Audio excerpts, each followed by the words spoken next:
नौशरो फिरोज मामा के खबर ॾींदा हलूं। डिस्ट्रिक्ट रिपोर्टर मोहम्मद हसन सूमरो जी रिपोर्ट मुताबिक़ नौशरो फिरोज ॾोहारनि लाइ जन्नत घर बणियल।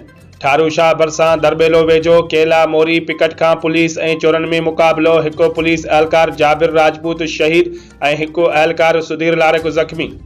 दरबेलो शहर जे दुकानदारनि सियासी समाजी अॻवाननि पारां शहर बंदि करे रैली कढी वई। मुतालबो कयो त शहीद एहलकार जे कातिलनि खे जल्द खां जल्द गिरफ़्तार कयो वञे ऐं ॾोहारनि ख़िलाफ़ सख़्त क़दम खंयो वञे। दरबेलो वेझो महेसरन जे ॻोठ मां ॾोहारनि में चोरी करे अची रहिया हुआ त दरबेलो भरिसां ठारू शाह रोड ते केला पिकट वटे पुलिस रोकण जी कोशिश कई त ॾोहारनि ऐं पुलिस जो पाण में मुक़ाबिलो थियो। ॾोहारनि जी फायरिंग सबबि पुलिस एहलकार जाबिर राजपूत गोली लॻण सबबि मौक़े ते शहीद थी वियो।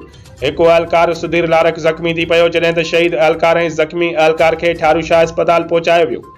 ॿिए तरफ़ अहिड़े अफ़सोसनाक वाक़े बैदि दरबेलो में शहीद नौजवान एहलकार जे वारसनि ऐं सियासी समाजी शहरी इत्तेहाद ऐं समाजी अॻवाननि पारां दरबेलो शहर में शटरबंद हड़ताल करे रैली कढी सख़्त नारेबाज़ी कई।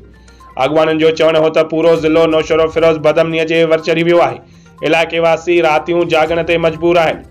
उन्हनि chief of army staff chief justice of Pakistan निगरान हुकूमत IG Sindh DIG Nawab Shah SSP Naushahro Firoz खां मुतालबो कयो त फिलफौर दरबेलो ऐं ठारू शाह में ॾोहारनि ख़िलाफ़ सख़्त कार्रवाई करे शहीद पुलिस एहलकार ऐं जाबिर राजपूत जे कातिलनि खे कैफ़रे किरदार ताईं पहुचायो वञे ऐं अवाम में फैलियल बेचैनी ख़त्म कई वञे।